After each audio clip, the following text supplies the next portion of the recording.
This episode is sponsored by Cohesity. Cyber resilience isn't just about getting systems back online. It's about keeping your business operating when disruption strikes. That's the idea behind the Minimum Viable Company, or MVC, a trusted operating core for recovery. Cohesity built the MVC to help organizations identify the essential applications, data, people, and processes required to serve customers, maintain communication, protect revenue, and meet critical obligations. By restoring this trusted operating core first, organizations can reduce downtime, accelerate recovery, and maintain continuity while broader restoration efforts continue. It also provides a clear recovery target, enabling teams to focus resources where they will have the greatest business impact. Learn more at cohesity.com/resilience. That's cohesity.com/resilience. Cohesity, resilience everywhere. I want to play for you a narration of a piece of classic hacker literature. Everyone should be familiar with this. Some of you may even have parts of this memorized. Here, take a listen from the author himself. Another one got caught today. That's all over the papers. Teenager arrested in computer crime scandal. Hacker arrested after bank tampering. Damn kids, they're all alike. I'm a hacker. Enter my world. I made a discovery today. I found a computer. And then it happened. A door opened to a world, rushing through the phone line like heroin through an addict's veins. This is it. This is where I belong. But this is our world now, the world of the electron and the switch, the beauty of the bod. We make use of a service already existing without paying for what could be dirt cheap if it wasn't run by profiteering gluttons. And you call us criminals. We explore, and you call us criminals. We seek after knowledge, and you call us criminals. You build atomic bombs, you wage wars, you murder, cheat, and lie to us, and try to make us believe that it's for our own good. Yet we're the criminals. Yes, I'm a criminal. My crime is that of curiosity. My crime is that of judging people by what they say and they think, not what they look like.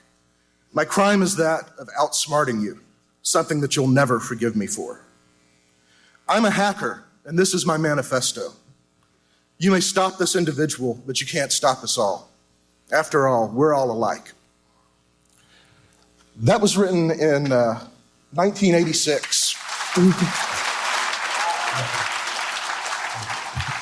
My name is Lloyd, by the way, also known as the Mentor. That was indeed Lloyd Blankenship, the author of the legendary Hacker Manifesto. So legendary that it actually appeared in the movie Hackers. Here, take a listen. This is our world now. The world of the electron and the switch, the beauty of the baud. Yes, I am a criminal. My crime is that of curiosity. I am a hacker, and this is my manifesto.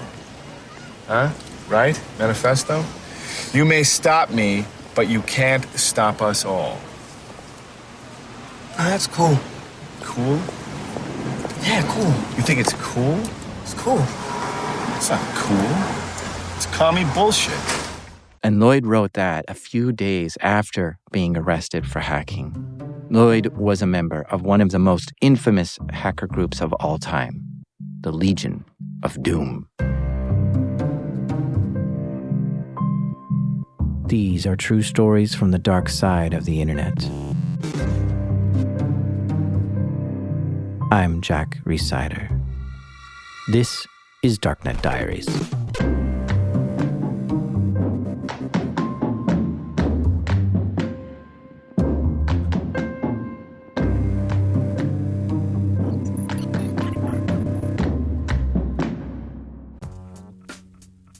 This episode is sponsored by Vanta. What's the one thing in business that's spreading as fast as AI? AI risk. Every new tool your team signs up for, every vendor that turns on AI features, every new integration, each one is an opportunity for something to go wrong. And most security programs weren't built for AI's pace of growth. Enter Vanta. Vanta is helping companies like yours watch for the risks that show up between audits, across your vendors, your AI tools, and your whole environment. How? The Vanta agent works like a 24/7 GRC engineer in the background, finding issues, drafting fixes for you, and cutting vendor assessment time by up to 50%. Whether you're a fast-growing startup or a global enterprise, Vanta is here to help you automate your security and compliance and earn and prove trust. Get started today at vanta.com/darknet. That's spelled VANTA. Vanta.com/darknet.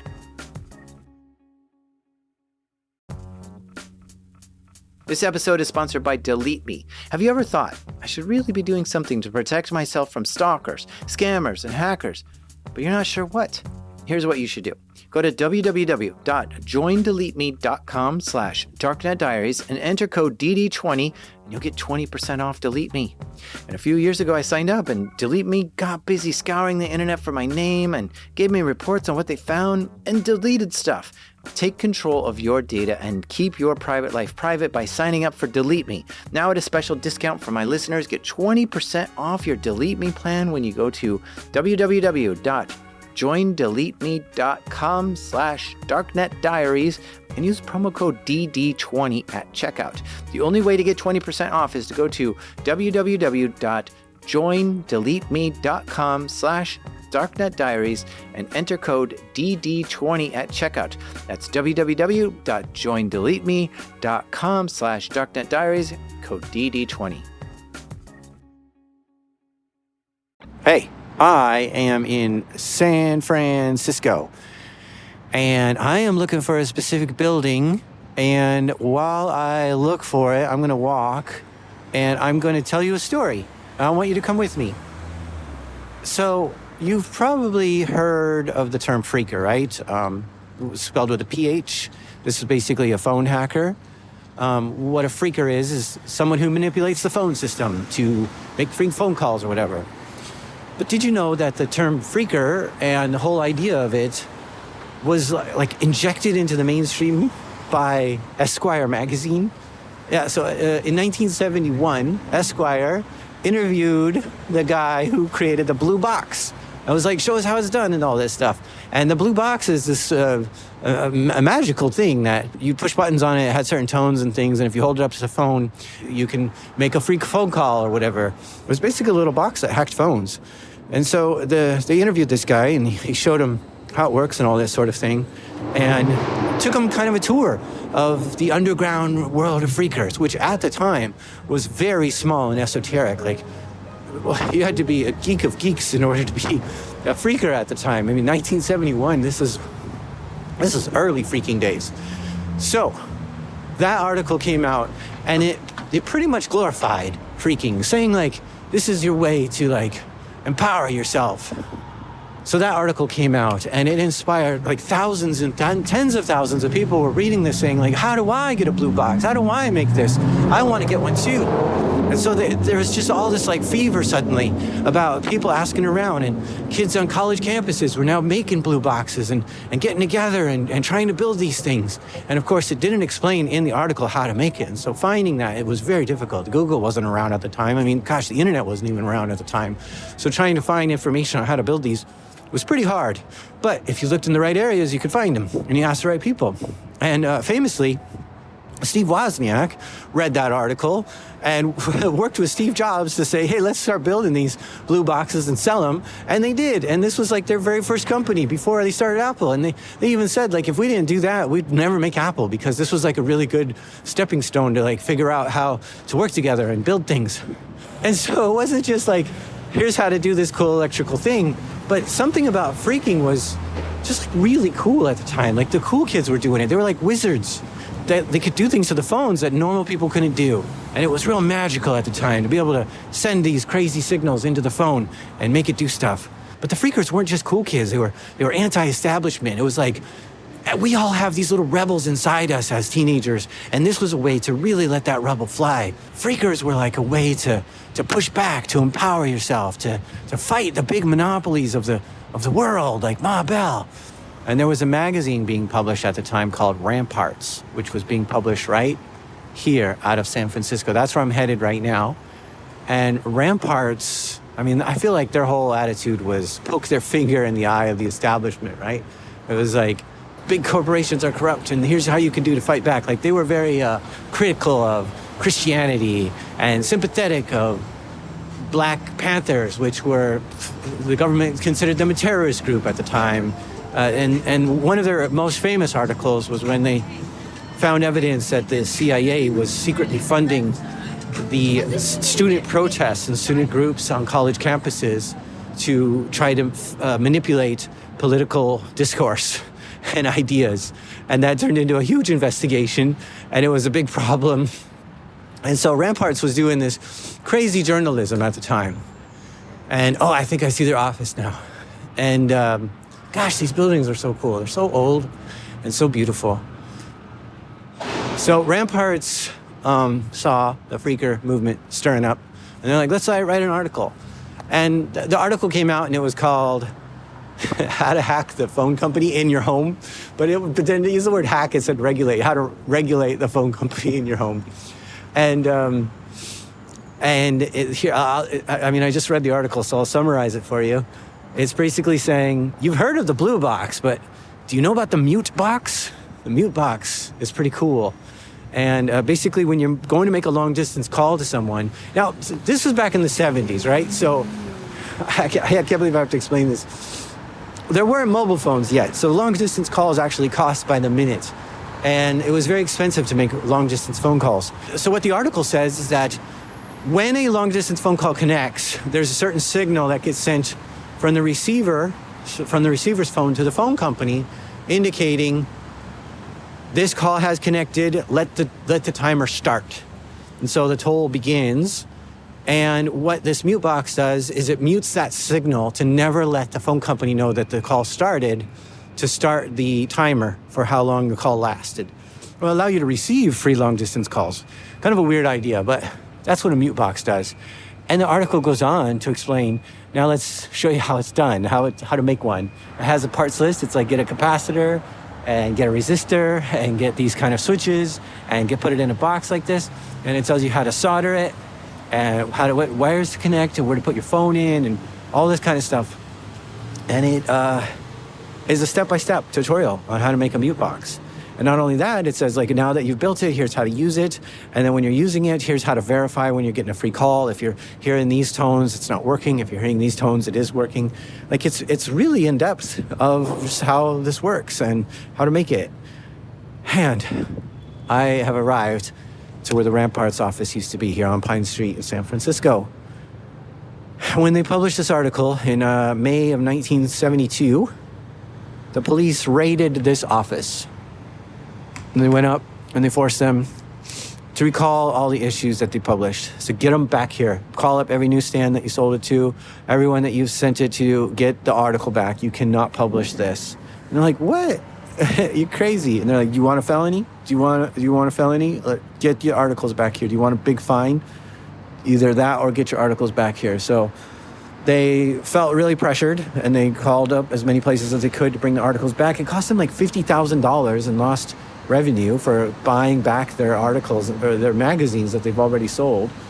And when I heard that story, like, my immediate thing was, wait, what? The First Amendment of the Constitution says Congress shall make no laws to restrict freedom of speech or freedom of press. And this is a press. I mean, they're just making magazines. Like, they're doing journalistic work here. And what happened was the phone company was so mad that this article came out that they asked the California police to do something. And what the California police did was they found a rule in the law. California Penal Code 502.7. And it says you cannot sell devices that will be used to defraud the phone company. And you cannot sell schematics or distribute plans or teach others how to defraud the phone company. And I am just perplexed by this because what? Like, how is any YouTube video exist? And then this law still exists on the books. It's never been recalled or repealed or anything like that. So how does any YouTube video exist that teaches you how to hack? How does any article exist that teaches you how to hack? I mean, shoot, just a little bit down the road from me is Stanford. And Stanford has classes on how to hack. How to do this exact thing. Like, there are certificates on how to hack. And it's like, what? All these things exist. Yet it's against the law to teach someone how to hack. Are you serious? And so Ramparts couldn't recover from this. And that was the article that ended all articles for them. After that, the damage to the company, the reputation, the legal threats, the financial blow was too much. And so Ramparts had to shut down. And that was it for them. And I feel like as I'm sitting here looking up at the Ramparts offices, the old building there, I could see that times have changed between then and now. These are old buildings. But that fight still wages on. It's still going strong. Like, is there forbidden knowledge that we shouldn't share? Is there stuff that should be hushed up? Is there illegal tutorials out there that we shouldn't put out? It's often questioned. And all I gotta say is, rest in peace, Ramparts. I think you started something much bigger than what you were.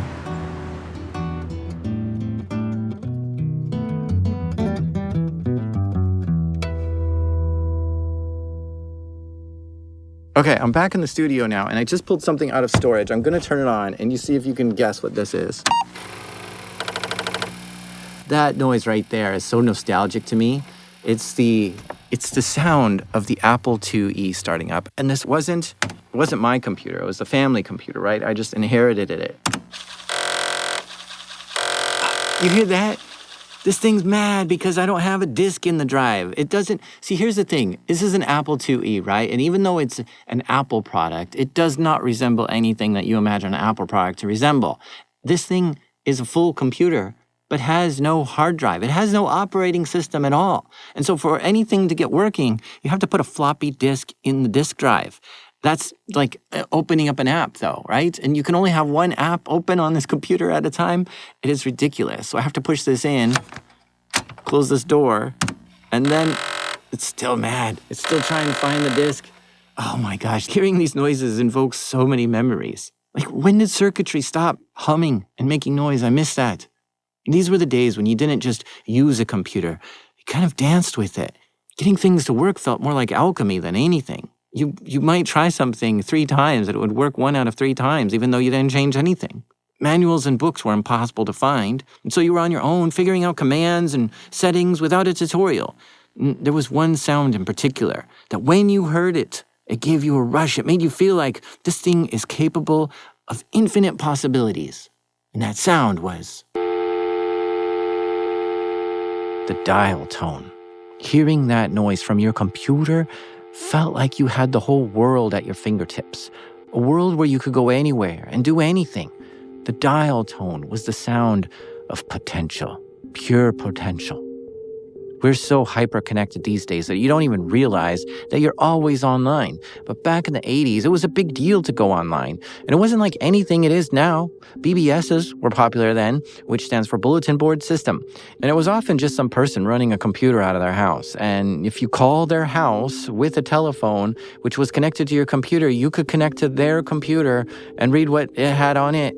But it was way more complicated than that. Finding their phone number to dial was hard to start with. Google wasn't around yet to ask, like, hey, what phone number should I dial and what BBSes should I check out? So you had to ask around in person, like to your friends and family. Maybe a local electronics shop might be able to help. Hey, do you know any good BBSes I should try? And they might give you a few phone numbers. And then setting up your modem was like a whole thing. You had to configure it for like 20 minutes just to get it to work right. And when you finally get it working and you dial the number, the line was busy, of course, because any popular BBS would have all kinds of people trying to connect to it, see what's there. So you had to just keep dialing it again and again and again in hopes to get through eventually. And when you finally got through, it felt like wizardry.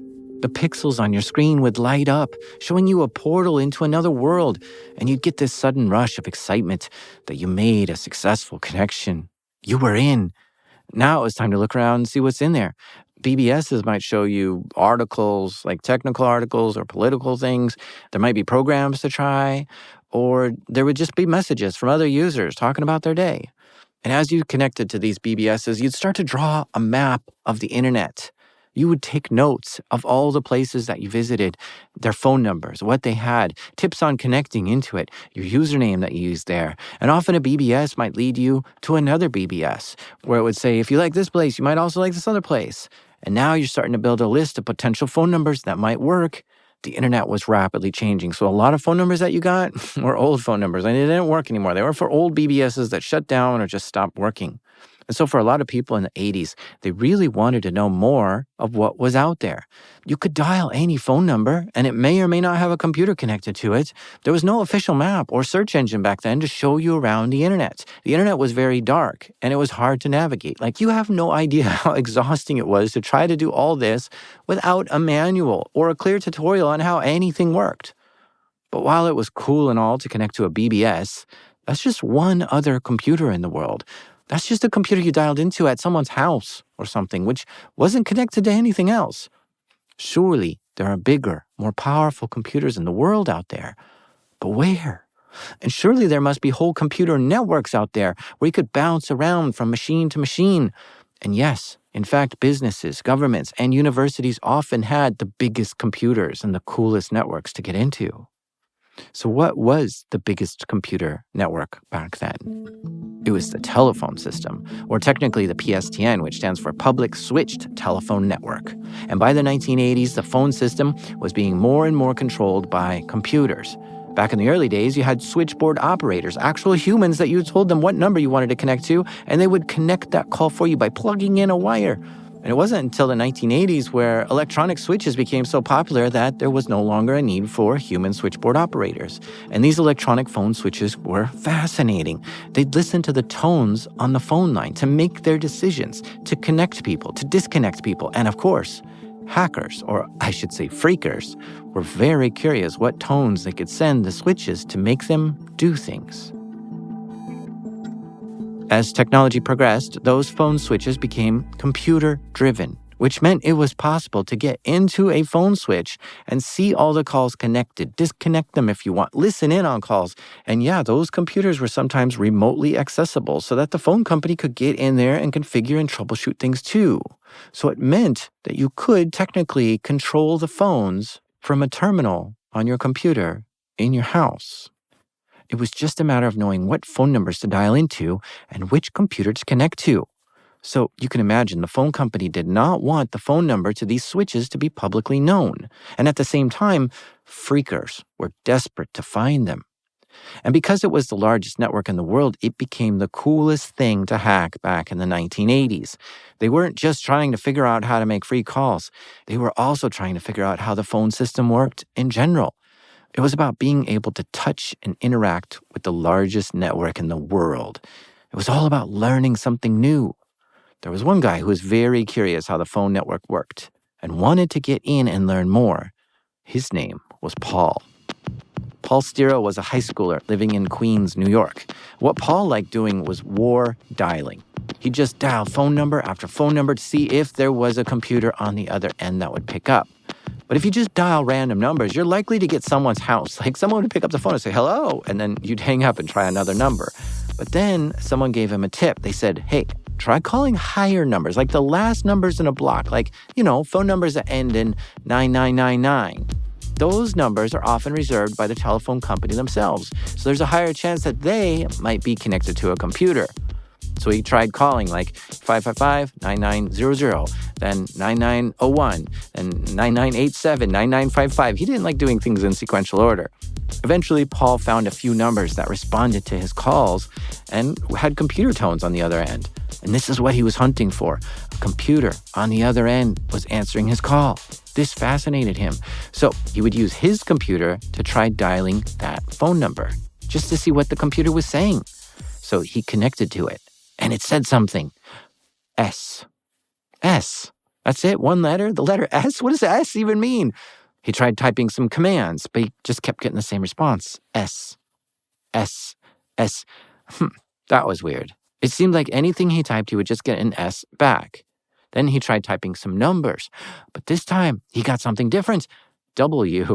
W. This was all too obscure and frustrated Paul. S or W is all he was getting from this computer. He started smashing all the keys to see if any of them worked, and nope, all of them either gave S or W back. Lame.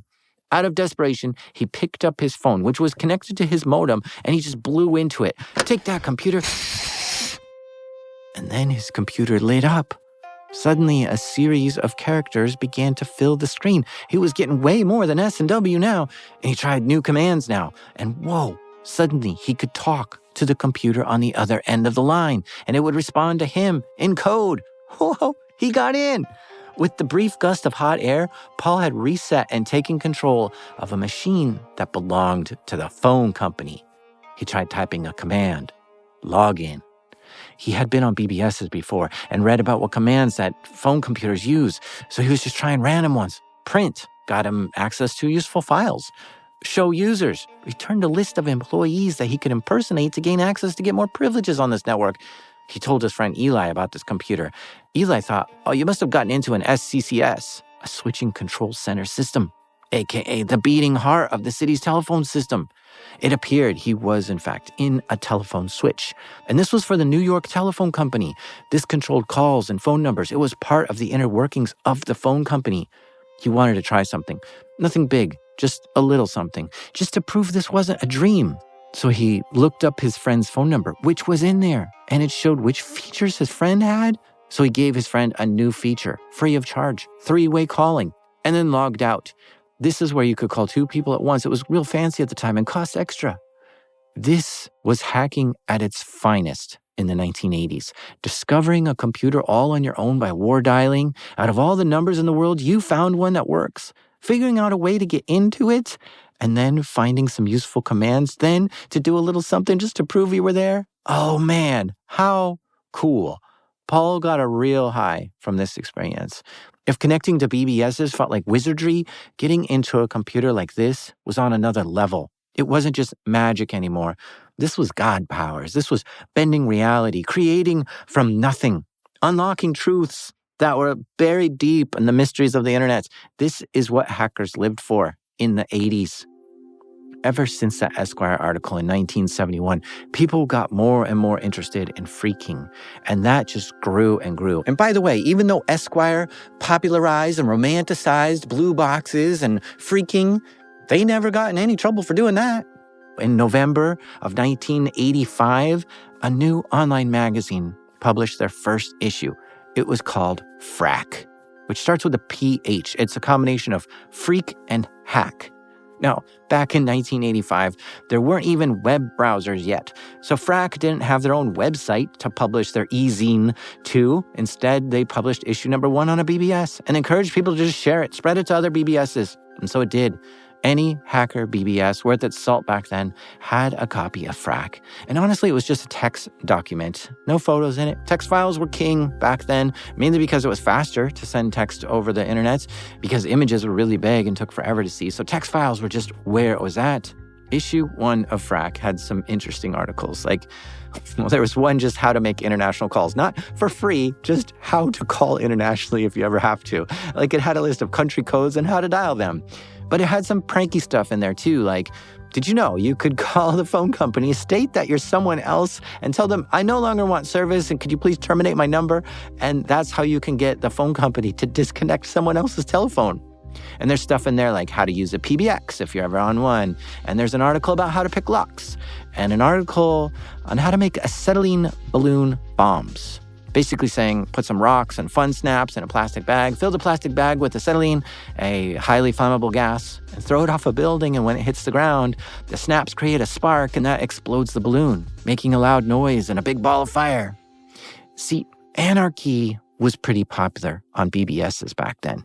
It was everywhere you looked. Bomb-making tutorials, lock-picking techniques, shoplifting advice, how to bypass security systems, and other urban survival guides.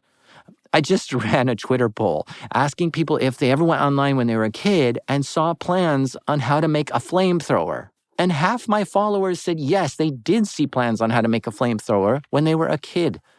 A real popular book among teenagers then was The Anarchist Cookbook, which had schematics and diagrams on how to make bombs, explosives, and cause havoc. I was 15 when I first saw it, and it spooked me a bit. This seemed like serious destruction. But I took a look at it again just now, and it looks like it was written by kids for kids. It's not very detailed. Some of the ideas don't work at all, and there's no safety precautions to follow. I mean, I remember going into a bookstore when I was a kid. It was Walden Books, actually, in the mall. And I was just walking through the bookstore, and one book caught my eye, and it made me stop dead in my tracks. The title of the book was Steal This Book. And it stared at me like a dare. Go ahead, steal me. And I swear, I thought long and hard about it, but ultimately didn't. And I couldn't ask my dad to buy it for me either because it seemed like it was a book I wasn't supposed to have. So I just grabbed it and flipped through it. And it was wild, very anti-establishment, part survival guide, part political manifesto. It was encouraging me to steal, to rebel against capitalism.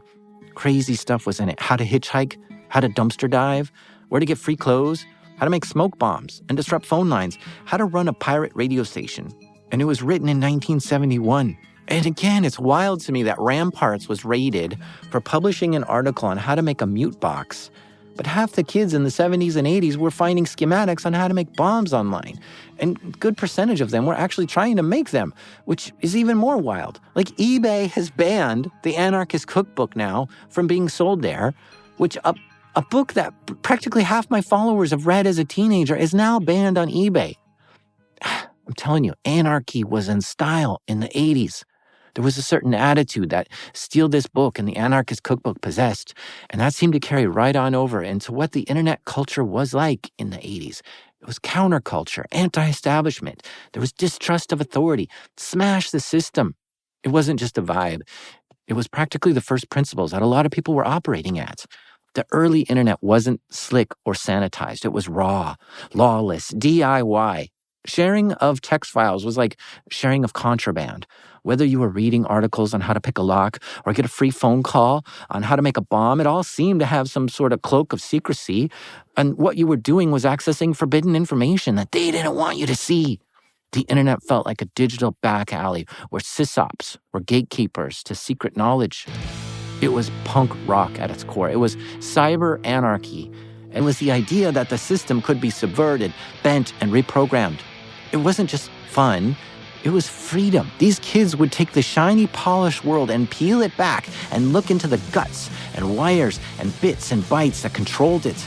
They found themselves in control of it. They didn't need to ask for permission. You scavenged parts to build computers. You cracked programs instead of buying them. It's like the rules were suddenly optional. Obstacles were just challenges, and the world was incredibly fun for those who were curious of how it worked. And a lot of these ideas were coming across my screen as a teenager, and that shaped me to who I am today. Yeah, there's a schematic for how to build a flamethrower on my computer. Interesting. I mean, this stuff gave me an enormous amount of destructive power, and I had to learn what to do with that power. Did I make a flamethrower as a kid? Absolutely. It was just hairspray and a lighter, but it did spray fire. Did I make bombs? Absolutely. And I've got to say, I'm really lucky that I didn't blow off a finger or set the whole house on fire, since that could have easily happened with all the things I was doing.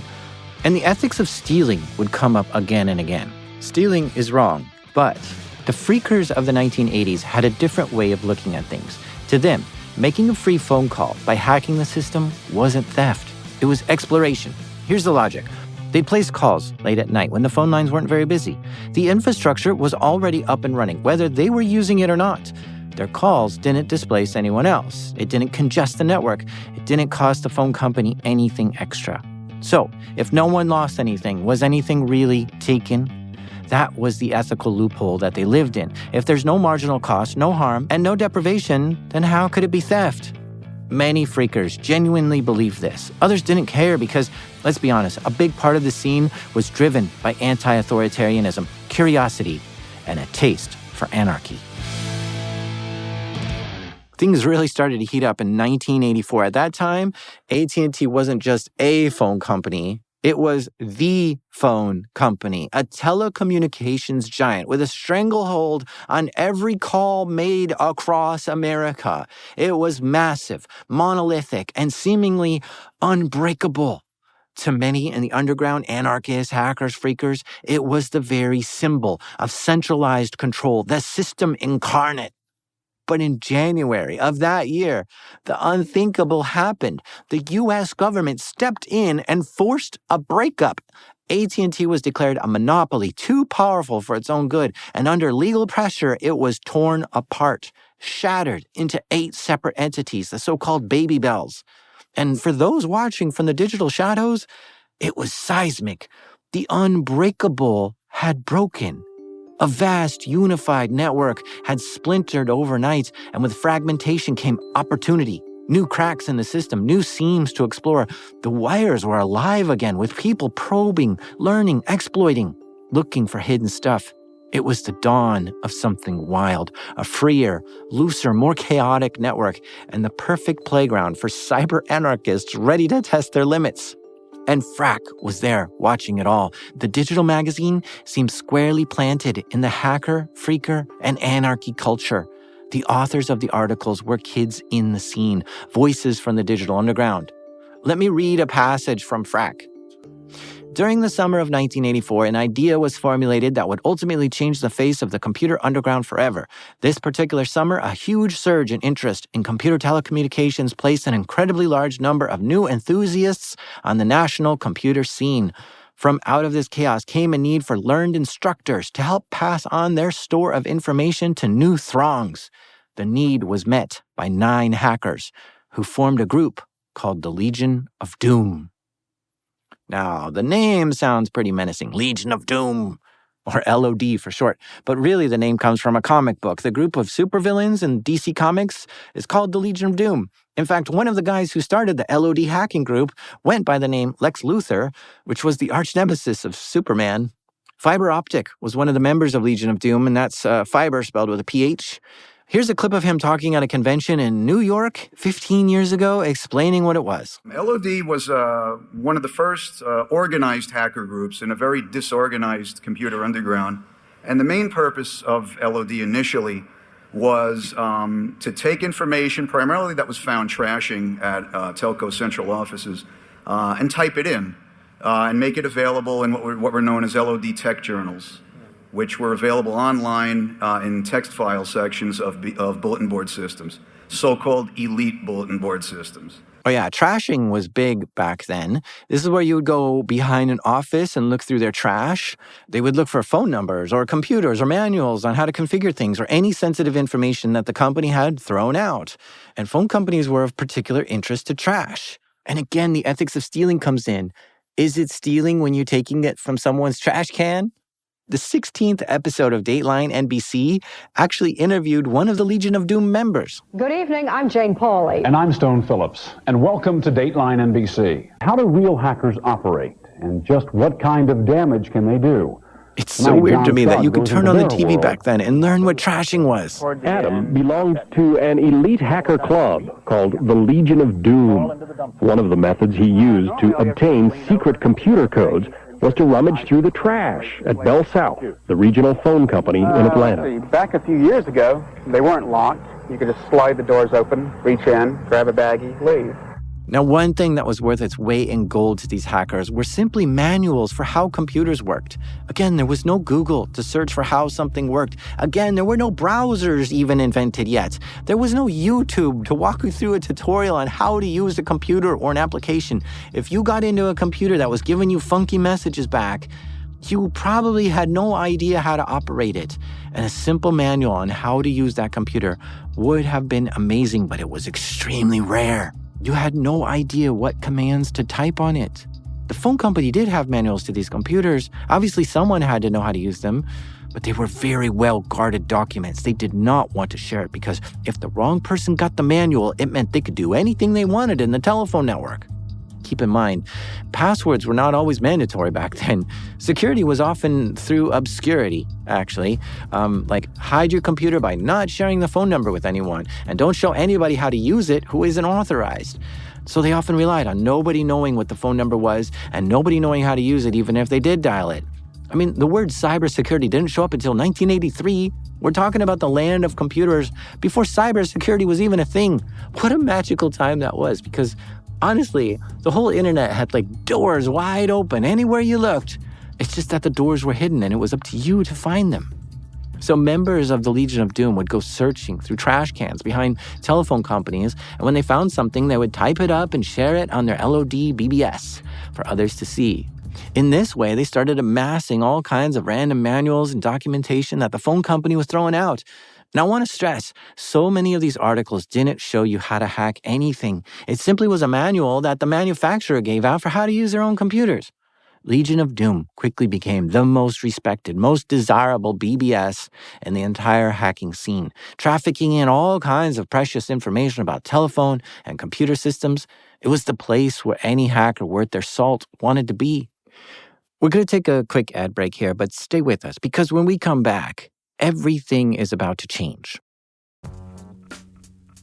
This episode is brought to you by Black Hills Information Security, trusted by the cybersecurity community for nearly 20 years. Need a pen test or 24/7 monitoring from their active SOC team? Or maybe you're ready for continuous pen testing to keep your systems battle ready. Black Hills InfoSec can take care of it all. And if you want to learn how they do it, check out Anti-Siphon Training. It's built for people who really want to hone their skills, from SOC analyst tools and methodologies to setting traps and running deception operations.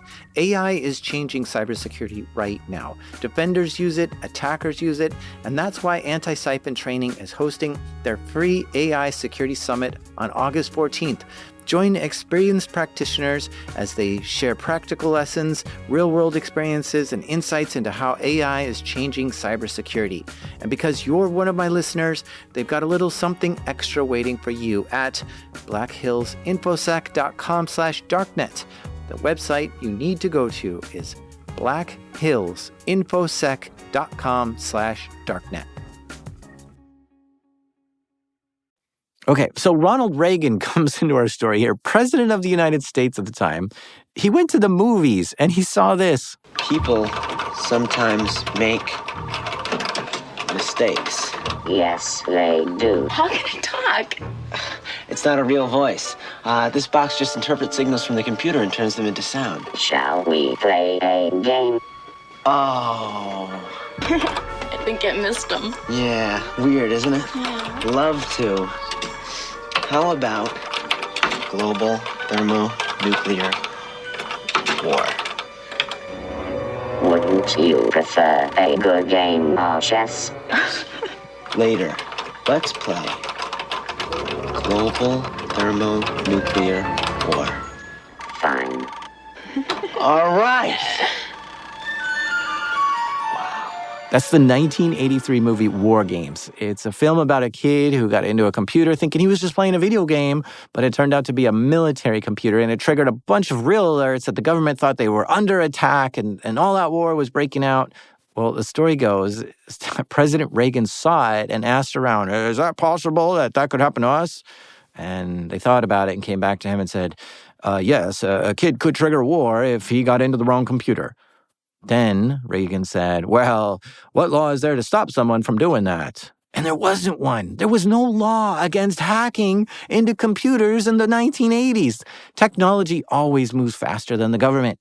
If you broke into a computer, looked around, downloaded things, changed data on there, there was no law saying that what you were doing was illegal.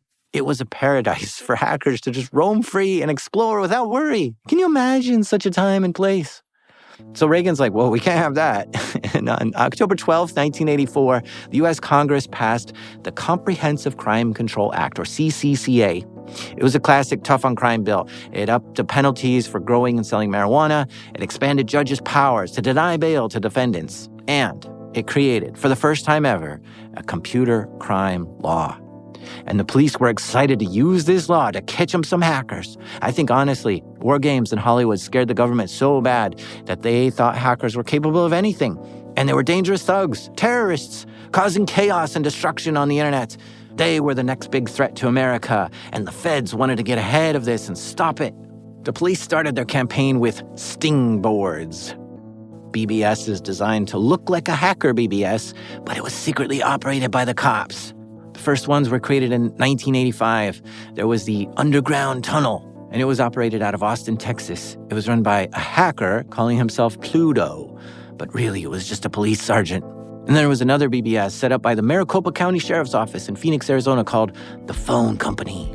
It sounded a little like, on the internet, no one knows you're a dog kind of operation. But according to Bruce Sterling, the guy who wrote the book, The Hacker Crackdown, these sting boards actually worked, at least sometimes. Most hackers at the time were just young men who barely knew how to type 20 words per minute.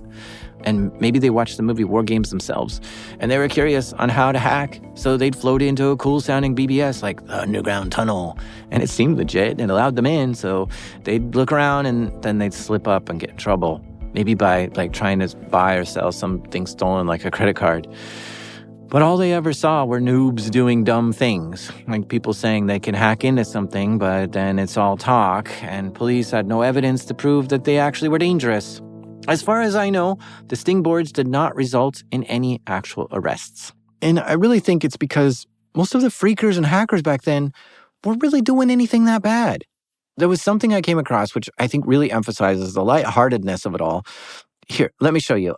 Back in the early 90s, there was a radio program called This American Life, and they interviewed some teenage hackers at the time, and they found this one kid who would try to steal credit cards from people and then use that to buy things for himself.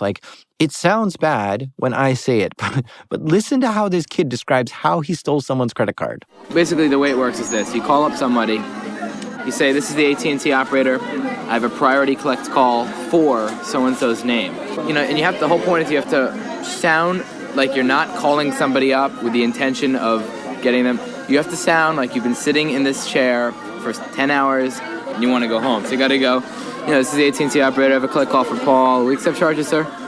Yeah, I'll accept charges. Hold on one second. And you tap on the keyboard.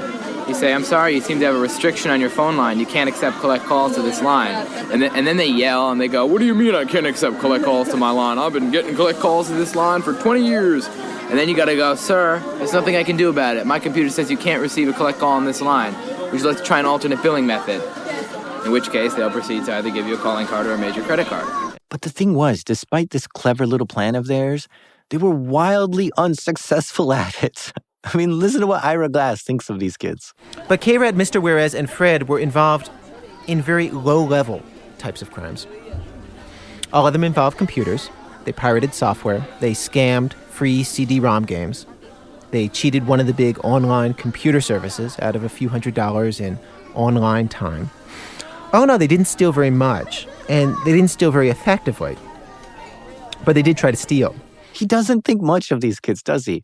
He's not scared or intimidated by these crazy hackers at all. He seems to understand just how low level of a crime this whole thing is. And maybe doesn't even believe that they've done any of this. Oh, and it's kind of funny. I've been accused of being Ira Glass a lot, actually. I'm not Ira, but This American Life was a huge inspiration to me. I adore Ira Glass, even met him once. So I actually have a picture with me and Ira, and he's kind of a hero of mine. But it's wild. In this episode, Ira Glass follows these three hackers into a hacker convention in New York City. And I just really want to stress that, we're not bad. We're not in other ways, we're not bad people. And we don't go around trying to screw off people in any way we can, because we're not at all. I mean, I do social work. I tutored kids. I do a lot of stuff which isn't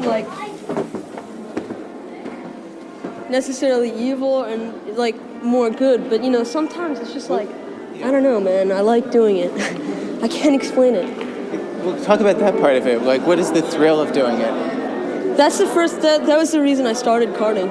The reason was the thrill of going. We went in there, it was real, it's Mission Impossible. We went in, we had gloves on and stuff, and we picked it up. We had it all worked out. We were connected. We had lookouts and stuff. And it's a lot of fun. It's you're doing stuff that it's not exactly legal and not illegal at all, and it's fun.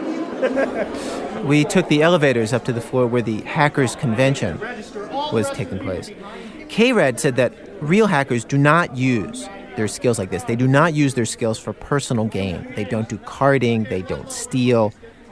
The whole idea of computer hacking is that for these guys anyways, that it's a kind of pure Zen pursuit, and it's an ends in itself. You break into the computer for its own sake and to look around and for the knowledge of everyone, especially you. We stood in the hallway. People streamed by. We tried to move to a corner where we would not be overheard. And K-Rad said actually that they had never really talked about their illegal activities this much before with anyone. The most thing I'm worried about is I'm actually starting to, for the first time, to say this all out loud, everything I've done, and suddenly it doesn't sound as hacker much anymore. And I've known that ever since I moved into doing maybe some credit card thing. And that's why I'm, in fact, even considering giving up on doing all the carding and stuff like that, which is, seriously, I am. My worst fear is that I'm going to end up going to hell for doing this, and that's like my worst fear. Do you believe in hell? Yeah, I do. And you think you can go to hell for getting a computer on somebody else's credit card? I don't know. I hope not. I really hope not. See, that's the kind of kids that the police were creating laws for. They were setting up sting boards for. The Secret Service was investigating kids like this because they thought they were dangerous criminal terrorists. Did they sound like dangerous criminal terrorists to you? The federal authorities were putting a ton of effort and time and resources into stopping these kind of kids. It just seems disproportionate to me. I was just reading the book, Hacker Crackdown, today, and I read this part where lawmakers in Arizona, the people who were trying to crack down on hackers, were scared to leave their office at night because they parked their car in a bad area of downtown Phoenix. They said people would rob their cars, break into windows, and threaten them if they went to their cars too late.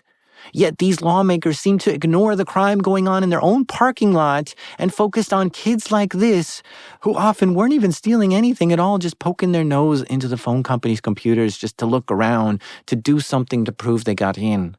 I mean, listen to what Adam says, a member of the Legion of Doom, when questioned on Dateline NBC. At Bell South, we were able to get into all manner of computers, the phone switches themselves. In essence, you got to where you could have turned off everybody's phones in Georgia. Just about any one of a couple dozen of us could have done that. For more than a year, Adam and his friends had free access to the inner workings of 12 Bell South computer systems. They say you could have crashed or broken the 911 system here. Operative word for me is could have. You could have done that? Yes. I could go out and shoot people. You can. See, that's one of the big things I see again and again in this story. Breaking in versus causing harm. Legion of Doom seemed to love the challenge of getting in, but rarely did much once they did get in. Just getting in was fun enough. There was no need to cause damage. That wasn't their goal. It wasn't what they did. They just liked finding ways in. But the more Legion of Doom got access to, the more the police got more worried that they would take down the whole internet or the phone system or something. And maybe in some way I could see why the police were worried because of all this anarchy rhetoric online at the time. All this talk about bomb making and stealing and tearing down the government and smashing the system might have caused the police to worry even more than they needed to. At times, it did feel like the internet was forming some kind of army to cause chaos. But a lot of hackers and phreakers had no intention of causing chaos. The police didn't have a very keen eye when it came to trying to catch hackers. They didn't understand this culture at all. They accused a lot of people of being part of Legion of Doom, even when they had nothing to do with LoD. And LoD was trying to be pretty secretive. To get into their BBS, you had to be on the allow list, which meant that the police couldn't get in to see what was going on there. And that was a double-edged sword. The more notorious that LoD became, it meant the more interested that the police became in them. But if you did happen to get the password to get into the LoD BBS, you'd see technical journals describing telecommunications and computer systems in a remarkable level of detail. Just looking at the table of contents of one of their now leaked documents, I see Part 3, step-by-step switching system notes. Part 4, a guide to the Prime OS operating system. Part 5, identifying and defeating physical security intrusion detection systems. Part 2, the exterior. That last one is written by the LoD founder, Lex Luthor. Lex Luthor's post, despite it being part 2, is still 5,200 words long. This kind of insider knowledge and exclusivity was enough to earn LoD plenty of respect. But they also had information that they refused to publish, even to their private board, because it was too sensitive. Even members were limited on how much they could see. Like there was a special section on the board called the Fifth Amendment, which had a document describing in detail how to break into PBX phone systems developed by the Rolm Corporation. A PBX is a device used to make phone calls, typically operating internally in the phone network, but sometimes in large businesses who have a lot of phone lines. And someone at LoD got the manual for this PBX and read through it. And in there, they learned that phone technicians can use a PBX to listen in on phone calls to perform maintenance and troubleshoot. Built into the PBX was a way to spy on calls. And because LoD knew this, they could, if they wanted, spy on phone calls too. They could listen in on someone else's call. And that was one of the documents posted on their Fifth Amendment BBS, which members were only allowed to read but never copy. Here's Fiber Optic, one of the members of LoD, talking about it at the HOPE conference. I want to take a few moments to rewind a little bit and speak on behalf of our rules that we lived by in our community long before the FBI and Secret Service succeeded in infiltrating our community. What I will say is this, is that we've always spoken of the quest for knowledge as being most important in our pursuits, that this was always a noble cause, that the destruction of systems, crashing systems, was always something that we avoided doing at all costs, whether by accident or as a joke. It was something that was always frowned upon. The fact that information about technology should be freely available was something that we always held to be of great importance. We always frowned upon companies who charged money for technical documentation and information about operating systems, which was very hard to find in the 1980s, for example, which is why trashing and things of that nature were so popular. A lot of the times was to find manuals on how to use the systems that we were getting access to. And I think that was where the heart of it all was. The belief that information should be free, not stolen, not sold, free. It was less about exposing secrets and more about liberating knowledge that was locked behind corporate firewalls or buried in obscure systems. Hackers weren't trying to destroy anything. They were trying to understand it, document it, and share it. Phone manuals, switchboard maps, internal memos, obscure technical how-tos, all of it was fuel for their curiosity. Publishing that information wasn't just rebellion, it was a public service. It was about leveling the playing field, about making the closed systems of power readable to anyone with a terminal who was willing to learn. For many, that was the real prize. Not money, not chaos, access. The idea that no system should be so sacred that it couldn't be understood. That knowledge wasn't a crime. That documentation wasn't dangerous. That teaching others how things worked wasn't subversion. That was empowerment. Again, let me quote from Phreak magazine. LoD members may have entered into systems numbering in the tens of thousands. They may have peeped into credit histories. They may have monitored telephone calls. They may have snooped into files and buffered interesting text. They may still have total control over entire computer networks. But what damage have they done? None, with the exception of the unpaid use of CPU time and network access charges. What personal gains have any members made? None. They were curious teens, testing the limits of what was possible. They weren't supposed to be able to get into the telco and listen in on phone calls, but they could. And that made it feel like what they were doing was impossible. And that brought a great sense of satisfaction on its own. But the police were convinced they were evil, anarchist supervillains. I mean, Legion of Doom is a group of supervillains in the comic books, right? And I was talking with a friend the other day, and he said that the more menacing a hacker group name sounds, the likely more innocent that they are. And the more innocent the name is, the more dangerous it probably is.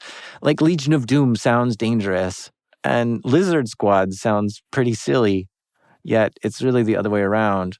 The stingboards caught some of the noobs who wanted to be in LoD, but the police really wanted to stop the core members of Legion of Doom. There was one hacker named Wasp who started crashing computers at Bellcore. That's the telecommunications research and development arm of the Bell Telephone Company. And he was just going in, smashing up the place, taking things down, just causing havoc in the phone company. And longtime Legion of Doom member named Control-C saw this and was like, no, that's not right. We don't crash systems. You're going to give hackers a bad name. This guy Control-C, he has his own storied history with Bell. He used to do trashing runs behind the company's branch in Michigan, and he learned what documents they would toss behind, and he learned enough that way to learn how to hack in and give himself free long-distance calling whenever he wanted, mostly so he could connect to BBSes around the country without having to pay long-distance fees. But Michigan Bell caught Control-C in 1987, and they found out that this big, bad hacker was actually a pretty likable, harmless kid. He definitely didn't have any money to pay back all those long-distance connections, and arresting him wasn't worth their time, so they turned him into a kind of local mascot. Posters went up with Control-C's face on them around Michigan Bell's offices, warning employees to shred their trash, and he actually signed the posters. Even better, he got on their payroll to help them secure their phone company better, all while he was still in Legion of Doom. This wasn't as uncommon as you'd think, too. And in this case, it ended up benefiting everyone. So when this WASP guy came in crashing around in Belcourt, breaking things, Control-C recruited some of his LoD colleagues, which included people from Georgia like the Prophet, Leftist, and Ervile. And together, the LoD members helped Belcourt's security team lure WASP into a honeypot, which is a machine used to log a bunch of activity when someone connects to it. And WASP was caught, and LoD came out feeling good about it. Don't go crashing systems, or LoD will come after you, and you don't want a hacker group coming after you. Of course, the cops didn't focus on that side of LoD. They thought they knew LoD, and they stuck to their preconceptions that hackers are troubled criminals. And in fact, the investigation got bigger. The Secret Service started getting involved. I think the FBI starts getting in there. Since hackers are getting free long-distance calls, then this makes it a federal crime. Let me read to you a passage from The Hacker Crackdown, Bruce Sterling's book. As early as 1986, the police were under the vague impression that everyone in the underground was Legion of Doom. LoD was never that large, but LoD got tremendous press, especially in Phreak, which at times read like a LoD fan magazine. And Phreak was everywhere, especially in the offices of telco security. You couldn't get busted as a phone freak, a hacker, or even a lousy codes kid or wares dude without the cops asking if you were a member of LoD. LoD complained about this in Phreak. The Legion of Doom has been called everything from organized crime to a communist threat to national security to an international conspiracy of computer terrorists bent on destroying the nation's 911 service. Nothing comes closer to the truth than bored adolescents with too much spare time. Now, despite the almost total lack of cybersecurity in a lot of systems then, there were hacker conferences going on. The oldest running hacker conference is SummerCon. It started in the 80s by Phreak magazine. And the feds thought, well, if we want to catch a hacker, SummerCon is the place to be. It's swarming with hackers. So in 1988, the Secret Service went to SummerCon in St. Louis to try to find hackers committing crimes. Now, if the Secret Service shows up to a hacker conference with their earpieces and nice suits, they'll stick out like a sore thumb. So they needed a disguise, but not just a disguise, someone to pose as a hacker themselves, an insider. So they got a mole, someone who looked and talked like a hacker. They even gave their mole a nickname, Dictator. Dictator. And the Secret Service went to St. Louis and got a hotel room right next to the conference. It was your classic sting operation. The Secret Service set up in the hotel room right next to Dictator's room and then drilled holes in the walls of the hotel room so they could put cameras up and one-way mirrors and microphones. They had full surveillance of Dictator's room. So then Dictator goes into SummerCon, hey, fellow hackers, and meets some dudes at the conference and invites them back to his room for like a hangout sort of party thing and stuff. The Secret Service got all excited when they saw hackers fill in the hotel room. They watched intently, excited to catch a hacker in the act. So they sat and watched, ears perked, equipment on. But they were disappointed. It was just a bunch of nerds hanging out talking nerdy, like how frustrated they get when someone picks up the phone in their house and disconnects them from the internet, or they were comparing modem speeds. It was a big waste of time. But then, they do witness a crime. One of the hackers pulls out a can of beer and drinks it. Oh no, he happened to be under the legal drinking age. And that was the only crime that the Secret Service saw at SummerCon in 1988. These curious and bored teenagers involved with LoD stayed out of trouble for the most part. They didn't think being a hacker was bad or illegal at all. And if we back up a bit, the word hacker was coined by the kids at MIT's Model Railroad Club. To them, a hack was simply a playful or clever solution to a technical problem. And the computer hackers of the 80s had their own idea of what a hacker was, and it was never criminal. Here's some people at a hacker camp in the 1980s explaining what they think the word hacker means. A hacker is just a person who hacks away at the computer keyboard until the program works. Now, a cracker, on the other hand, is almost the same thing. He just hacks away at that keyboard, but until he cracks the system security on a computer. A hacker never finishes a program. A hacker will get to a point where a program does something and maybe take a deep breath and say, how can I make it do this? How can I make it do that? And it'll just keep working. And the hacker often won't shut off the computer until he collapses at the keyboard or something. They do not have so much the normal friends to distract them, other activities to go to. They don't generally have girlfriends. Anything that's going to need a large attachment, commitment of their time, the computer is it and only it. That last voice was Steve Wozniak, who we can easily say was one of the greatest hackers of all time for creating Apple computers. LoD kept out of trouble for the most part, even when they broke into newer and bigger networks. But this wasn't going to last forever. This was going to be the last time the hackers got to enjoy free, unscrutinized, harmless fun. On October 16th, 1986, President Ronald Reagan signed into law an amendment to the CCCA, that computer crime law I talked about earlier. The amendment was called the Computer Fraud and Abuse Act, or CFAA. And this was legendary. This one was important. You see, the Comprehensive Crime Control Act, the CCCA, from 1984 only defined a very narrow range of illegal computer crimes. It banned using computers to try to obtain national secrets or financial records or hack into government computers in general, and that was about the gist of it.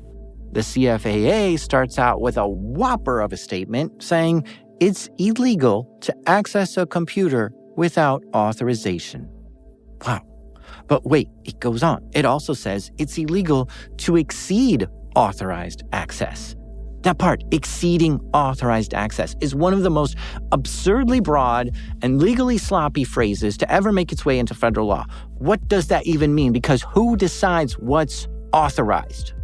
Because the truth of it is that everyone violates this all day, every day. Because the way it's written means that if you violate the terms of service of an app or a website, that means you exceeded your authorized access or used the site in a way that you weren't authorized to do. And that means you just committed a federal offense. So like that lie you put on your dating profile, it's against the terms of service to lie on there, which means you're using the site in an unauthorized manner. Your company issued you a computer for work? It's for business use only. If you check Facebook on it, that's not authorized activity. Sharing your Netflix or Spotify password with a friend, that's unauthorized use of the service. And I could just go on and on about how many times you've probably violated this or used a website in an unauthorized way. Like, have you used a browser plugin to fill in a form on a job application or when purchasing concert tickets? That's a violation of their terms of service since you can't use automation when interacting with the site. Have you played solitaire on a school computer? Illegal. You're authorized to use that computer for educational purposes only. Used a coffee shop Wi-Fi without buying anything? Illegal. Unauthorized access. That's for customers only. Can you tell I hate the CFAA? And that's just the first line of it. The CFAA effectively criminalizes violating the terms of service. Every day, millions of people technically break this law by doing totally harmless things. And while most people aren't prosecuted, the law gives prosecutors a loaded weapon to easily take someone down. And they do it all the time. The law goes on. It talks about spreading malware, performing denial of service attacks, insider attacks, stealing passwords, altering and destroying someone else's data. And this law, made in 1986, still reigns as one of the predominant computer hacking laws today. It's poorly written, vague, and outdated, but most of all, it's misused. If you've ever heard someone get arrested on this show, they probably got charged with violating the Computer Fraud and Abuse Act of 1986. And what it meant back then for hackers like the LoD was that all of a sudden, a lot of what they were doing was no longer child's play. It was now a federal offense. A federal offense. Did they understand that? Did these guys follow what politicians were doing in Washington, D.C.? I bet most of them did not have a clue. But more importantly, have you ever met a teenager? The quickest way to get them to do something is to tell them that they can't do it. Now, what's the lesson in your story for other hackers? Don't get caught. Not don't do it. People are going to do what they're going to do. How do you think it plays to people at home when you tell others simply don't get caught? No, that's their own business. I don't think it's right for other people to tell me how to live my life.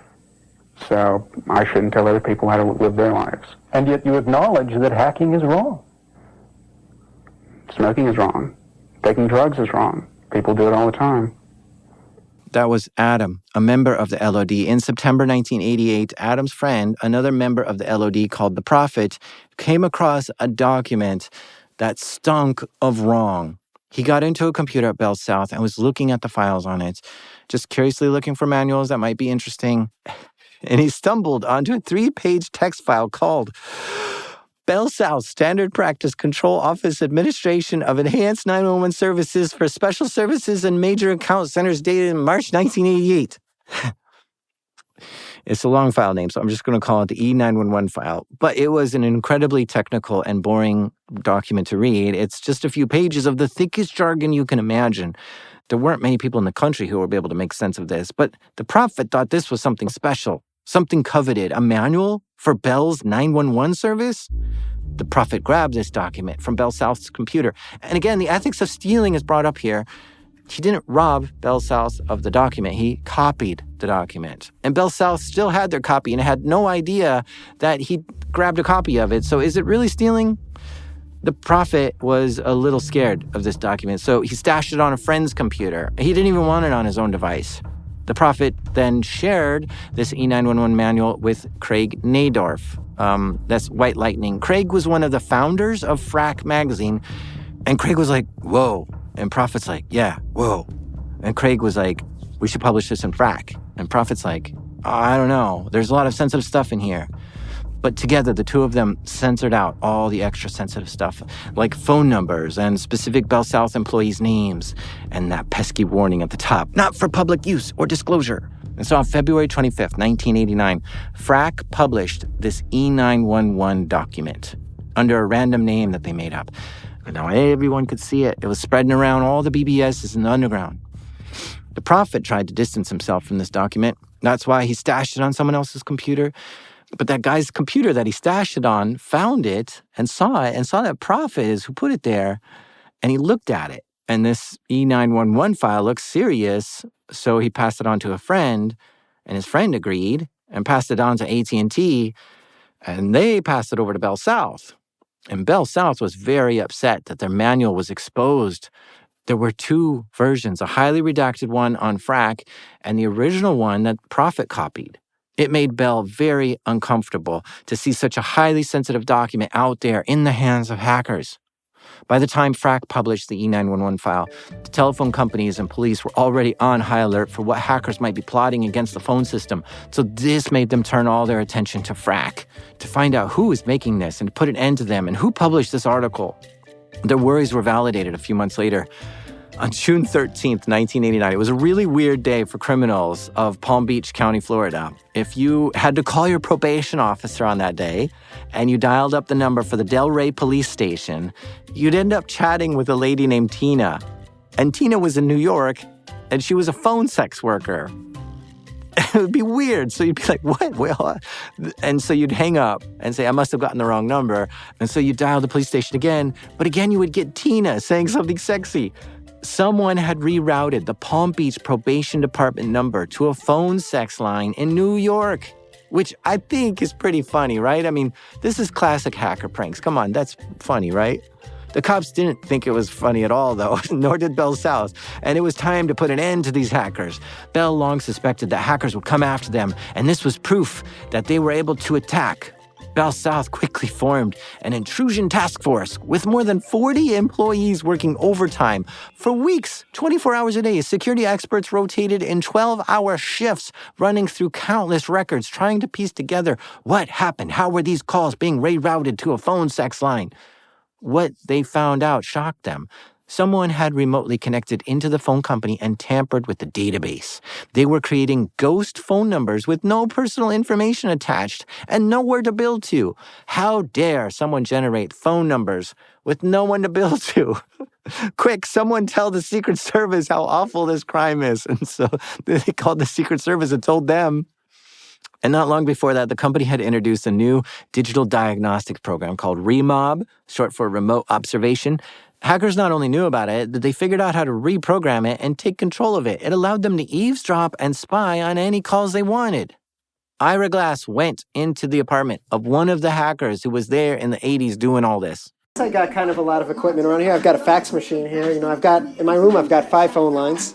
I got a 2-line phone, but I've got everything else connected to computers or a fax.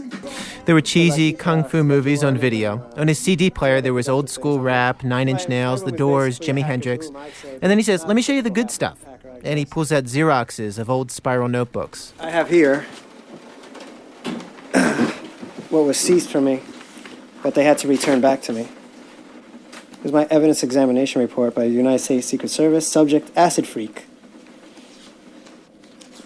These notes have basically all the systems I got into. Look, I have little sketches and diagrams of how things work, different protocols and networks, definitions. See, a lot of this stuff was really good. I had stuff outside the country. NASA. There's something defense? What is that? Government defense. Government defense. Yeah, that's a Washington number. McDonald's. Since I had Telenet, I had McDonald's accounts. If you're a McDonald's employee, I could raise your pay. So that way you get $15 an hour for shuffling burgers and stuff. So did you decide just at random to help someone out? I didn't do it to anybody. I just wanted to know how. Can you imagine that changing the pay rate of your friends at McDonald's? Well, this guy Ira interviewed says he didn't do it. However, there was a kid who did. A 16-year-old kid in Indiana learned what was needed to get into McDonald's computers, and his friends did work there. So he stole one of the logins for the managers at McDonald's and got access, and he actually gave his friends raises, which was epic. I mean, from then on, that kid was known as the Fry Guy. Fry Guy was immature, though, loud, a bit annoying. He was the kind of kid who would claim to be an LoD, but actually wasn't and would never be because he was a scammer. He created this crazy elaborate way to steal money from Western Union and credit card companies. It was really intricate, and he would reroute the victim's phone numbers to a nearby payphone so that when the credit card company would call the victim to confirm a charge, it would then go to the payphone outside Fry Guy's house, and he would answer it and say, yeah, I do approve that charge. And he ended up stealing $6,000 this way. And he would boast about this on BBSes, and people would be like, dude, you are breaking the hacker code. Stop doing that. A month after the phone sex prank, on July 22nd, the police caught Fry Guy, and suddenly he wasn't cocky anymore. He buckled pretty quickly under pressure, and he admitted to all the stuff he did.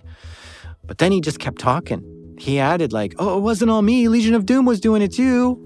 And this was a story that made sense. In the cops' eyes, the Legion of Doom were the bad guys. Fry Guy offered to testify against the Legion of Doom despite never even being part of it. And he told the police that the Legion of Doom are planning to take out the telephone network on a major U.S. holiday. I think it's the 4th of July. I'm pretty sure he just made it up to try to get out of trouble. But the cops took him very seriously. He became a golden informant.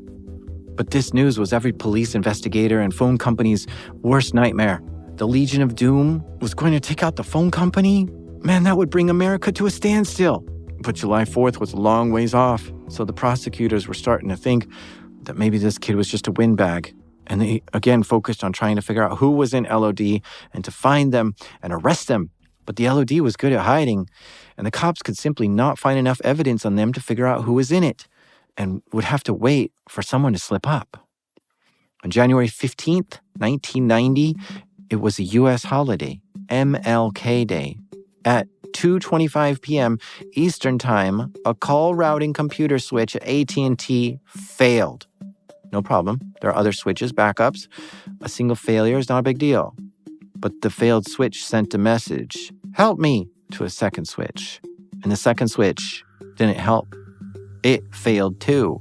And on to the third, the fourth, the fifth, the 50th. A cascade of phone switches were all failing one after another.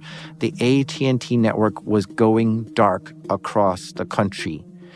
In the control room at AT&T headquarters in New Jersey, dozens of screens were stacked 2 stories high. They showed data feeds, charts, and maps of the U.S., peppered with dots and lines representing phone services to hundreds of millions of people.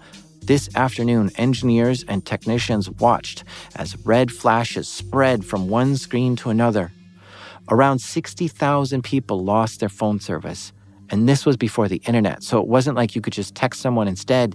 Businesses froze, services were interrupted, conversations and lunch dates were abandoned.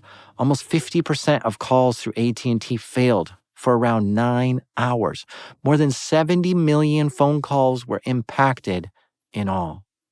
News of this outage started spreading through all the LoD members. "Hey man, did you hear? AT&T is down." "Oh, what happened?" "Nobody knows." "Did you do it?" "No, of course not." LoD started to get nervous though. Maybe one of them did do it. If not them, then maybe it was the work of a cyber attack. Maybe someone that they taught. They were puzzled too and worried. And imagine being that U.S. attorney from Indiana that day. Fry Guy said the LoD was planning a big attack on a major U.S. holiday, and here's a major outage on Martin Luther King Jr. Day. Was this what the 16-year-old scamp predicted? He just got the date wrong? The police thought this must be the work of Legion of Doom. They were the ones with the stolen telephone manuals, hacking the phone companies, and they could reroute calls and mess with the 911 systems. If anyone could take out the phone company, it was definitely Legion of Doom. But was there any evidence? Some initial reports suggested that there might have been a bug in the system. Did hackers exploit that bug, or did they trip over it? Did that matter? The phone companies were down, and someone was to blame. Nobody really knew. But the police and Secret Service weren't going to take any chances of this happening again. They decided now is the time to strike, to take out whoever they thought hacked this system, and their number one suspect was the Legion of Doom. But they were going to discover that Legion of Doom was only the beginning. There was a second hacker group called the Masters of Deception, and this story is about to get way more crazy, not because of the hackers, though, but because of the police who totally got out of control. But you'll have to join me in part 2 to hear the rest of the story. Part 2 comes out in 2 weeks.